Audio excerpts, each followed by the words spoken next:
Allez, on se retrouve pour les explications du tour Imagination Deck.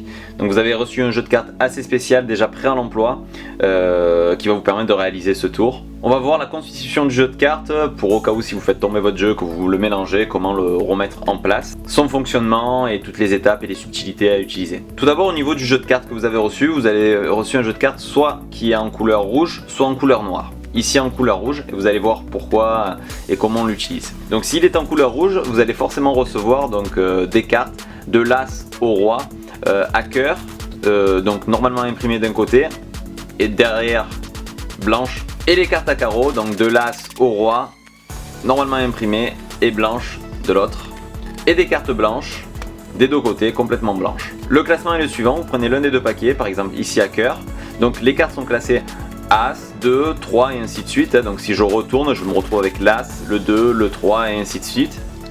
Que vous placez comme ceci sur le dessus. Vous retournez. Et vous prenez les carreaux de la même façon. As, 2, donc si je les retourne, on a l'As, le 2 et ainsi de suite. Qu'on met par-dessus. De cette manière, vous pouvez étaler votre jeu comme ceci pour montrer qu'il est blanc. Sans aller trop loin pour pas flasher. Et de l'autre côté, de la même façon, vous pouvez étaler sans aller trop loin pour pas flasher. Donc, dans le ruban, c'est tout à fait naturel. Vous pouvez montrer un jeu blanc d'un côté, comme de l'autre, sans problème. Comme je vous l'ai dit, ici, c'est un jeu avec les cartes rouges.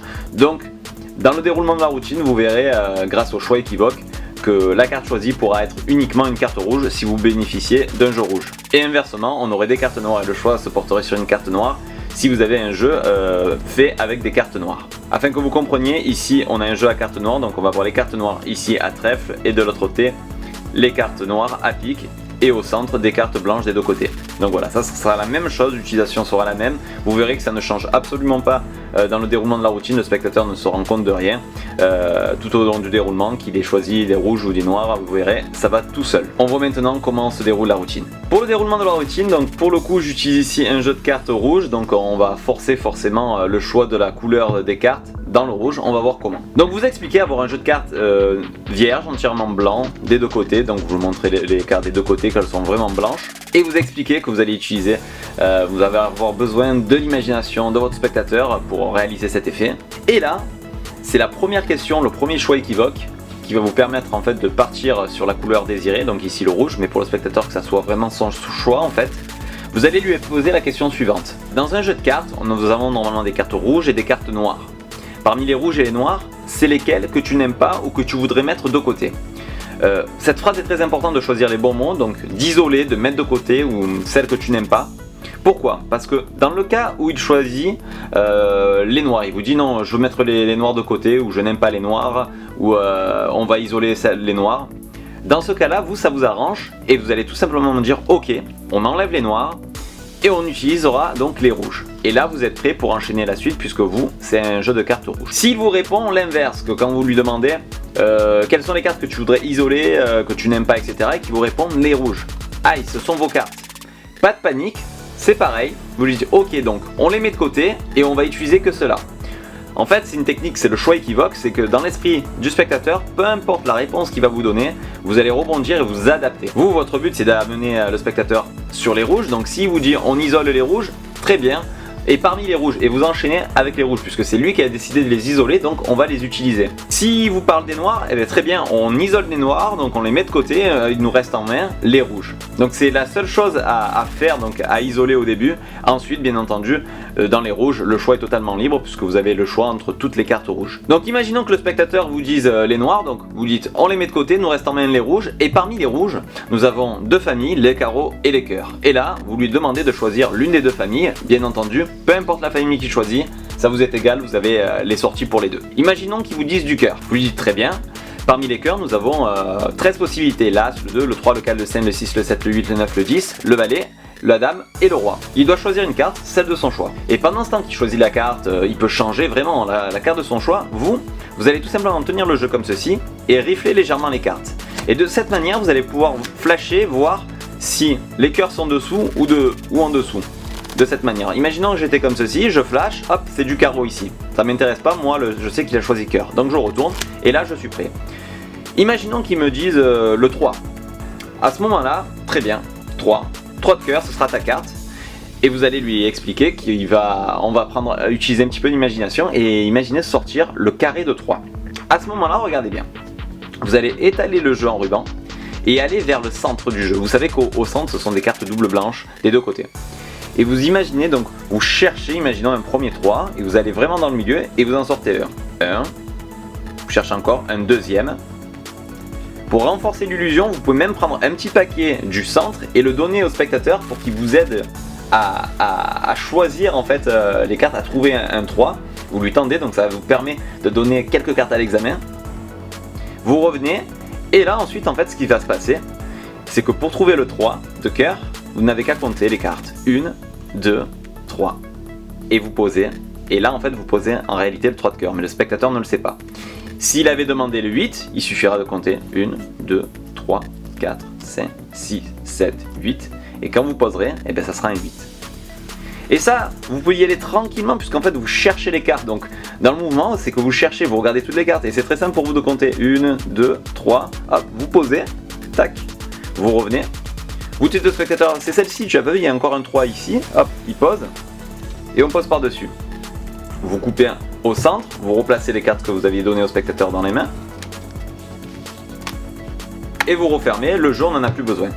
Donc vous savez que vous avez mis ici votre carte, le 3 de cœur. Donc si vous regardez bien, on est déjà en position de comptage Hemsley pour ceux qui voudraient aller plus loin. Mais sinon, pas la peine, vous avez qu'à étaler les cartes. Pour ceux qui voudraient aller plus loin et pouvoir montrer les cartes des deux côtés, ici ma carte choisie, elle est en 3ème position. J'ai qu'à prendre les cartes, les égaliser, retourner l'ensemble. Et du coup, je peux faire un comptage Hemsley pour montrer que des cartes blanches. Et maintenant, du coup, la carte se retrouve en dernière position. Il ne me reste plus qu'à retourner et les étaler. Je pose en réalité le 3 ici et 3 cartes blanches. Bien entendu, ce n'est pas forcément obligatoire. Vous pouvez, quand vous avez sorti les 4 cartes, tout simplement les prendre et les étaler tout en gardant un œil sur la carte, la seule imprimée, afin d'enchaîner le tour. On va voir maintenant comment forcer le spectateur à garder cette carte, que ce soit la bonne qui reste sur la table. Vous avez donc sorti le carré des cartes, donc le carré de 3 pour le spectateur, mais bon c'est imaginaire, et vous allez pouvoir, donc vous savez que votre 3 est ici, ça le spectateur ne sait pas, pour lui toutes les cartes sont blanches. Vous pouvez mélanger un petit peu les cartes tout en gardant un œil sur votre carte, vous pouvez en retourner certaines, tout en donnant l'impression que vous montrez les cartes des deux côtés totalement blanches. Rappelez-vous, la bonne est ici. Et là, vous allez faire un système de choix équivoque, comme on l'a vu précédemment. Vous allez dire au spectateur tout simplement, touche 2 cartes. Donc vous n'allez pas lui dire de choisir, ni de prendre, vous allez lui demander de toucher. Alors peu importe les cartes qu'il va toucher, vous allez toujours vous arranger en fait à retirer les cartes qui vous intéressent pas pour garder en fait celle-ci à la fin. Imaginons qu'il touche ces 2 cartes. Dans ce cas-là, ces 2 cartes ne vous intéressent pas. On est d'accord, ce sont des cartes blanches. Vous pouvez lui dire tout simplement, eh ben vas-y, alors très bien, tu as choisi celle-ci, regarde, tu as choisi un 3 de pique, un 3 de trèfle. Et du coup, vous resterez plus que ces 2-là. S'il touche la carte plus une autre, imaginons ces 2-là par exemple, là, c'est l'inverse que vous allez faire. Et vous allez dire, tu n'as pas choisi le 3 de trèfle et le 3 de pique.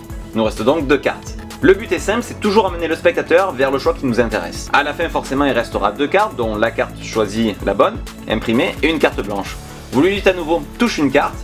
S'il touche la bonne, très bien, vous enlevez l'autre et vous dites, ah, c'est le carreau. S'il touche la mauvaise, tu dis, très bien, tu as choisi d'enlever le 3 de carreau, il nous reste donc le 3 de cœur. C'est vraiment très simple, c'est un jeu d'acteur, c'est le fait de travailler son texte, toujours donner l'impression que les choix sont ceux du spectateur alors qu'en réalité vous l'amenez où vous voulez. Et forcément à la fin vous tomberez sur la carte qu'il aura nommée au préalable, la seule carte qui est imprimée alors que toutes les cartes sont blanches. Bien entendu celles-ci peuvent être laissées à l'examen. Il a touché des cartes du parquet, il a vu les cartes du parquet clairement blanches, pour lui les cartes sont blanches. Et pourtant la seule carte qui est imprimée, c'est celle qu'il aura choisie. Bien entendu, si vous avez le jeu en version noire, c'est de la même façon. Vous commencez le tour en disant, alors parmi les cartes, c'est lesquelles que tu préfères mettre de côté et isoler. Si le spectateur vous dit, par exemple, les cartes noires, eh bien, très bien. Parmi les noires, alors que qu'on vient de mettre de côté, il y a des cartes à trèfle et des cartes à pique. Lesquelles tu veux choisir? Imaginons qu'il vous dise trèfle. Ok, moi je peux faire comme ceci pour en même temps là, pour le spectateur, c'est camouflé, mais moi je vois que je suis en trèfle sur le dessus, c'est parfait. Choisis une carte entre l'As et le Roi, imaginons le 8. Ok, très bien, on va sortir le carré de 8. Alors, le carré de 8, il y en a un premier ici, un deuxième ici. Tiens, tu vas m'aider un petit peu. Tu choisis, tu essayes d'en trouver une. Là, le spectateur est focalisé sur ses cartes, il regarde de côté, il ne trouve pas. Ça vous laisse largement le temps de compter 1, 2, 3, 4, 5, 6, 7, 8, de poser la 8ème. de revenir, de dire ah elle est ici là, voilà c'était celle-là qui manquait, voilà. Dans tous les cas le spectateur vous dit que c'est plus humoristique qu'autre chose, hein, puisque les cartes sont blanches. Vous récupérez, vous expliquez donc, vous posez les cartes ici, moi j'ai un œil sur ma carte ici, hein, bien entendu. Je peux retourner, les déplacer, etc. Je dis au spectateur de toucher 2 cartes, donc imaginons qu'il touche ces deux-là, hein, très bien, on enlève celle que tu n'as pas choisie, donc le 8 de cœur et le 8 de carreau. Nous en reste 2, celle de ton choix, imaginons celle-ci, très bien, tu veux pas celle-là, ben, c'est dommage parce que c'était le 8 de pique. Pourtant, avec un petit peu de magie, tu as choisi le 8 de trèfle. Et là, c'est la carte qu'il a choisie auparavant, alors que toutes les cartes sont blanches et il n'a rien à voir. Donc voilà, c'est une petite prise en main au niveau des cartes, de la présentation. C'est vraiment axé sur la présentation, hein. Il faut prendre son temps, jouer sur le jeu de l'imaginaire, voilà, d'y croire vraiment, et le spectateur va se laisser glisser tout le long. Au début, il va dire mais pourquoi on fait tout ça, ça rime à rien, le jeu est entièrement blanc. Et le final, je vous garantis que le final, le spectateur reste vraiment étonné, il est vraiment dégoûté de voir que c'est possible, il le voit pas arriver, hein, vraiment. Les cartes sont vraiment blanches. À la fin, la seule carte qui est imprimée, qui reste sur la table, elle est vraiment imprimée, elle n'y était pas au préalable pour lui, hein, c'est ça qui est très fort. Donc voilà, travaillez-le, choisissez bien les mots, c'est très important, ne dites pas choisis une carte, mais touchez une carte. Ce qui est très important, c'est au tout début finalement, c'est là qu'il y a un choix vraiment très drastique, on va dire, dans le choix de la couleur, donc c'est le seul moment, donc ça passe très bien, il suffit de dire quelle carte tu veux mettre de côté, quelle carte tu veux isoler, quelle carte tu n'aimes pas, voilà. Pas de choix parce que si on lui demande quelle carte tu aimes et qu'il choisisse une autre qui nous arrange pas, et bien pourquoi on partirait sur l'autre? Vous voyez que dans le négatif, dans l'isolement, etc., ça marche dans les deux sens. C'est pour ça qu'il faut vraiment utiliser ce mot-là. Quelle carte désires-tu isoler? Les rouges, les noirs, et en fonction du choix, nous on bifurque. Donc c'est très simple. Vraiment à travailler la présentation et vous verrez ça marchera tout seul. Il vous ferez vraiment des miracles avec ce jeu de cartes qui pour moi est vraiment un effet killer sur le spectateur.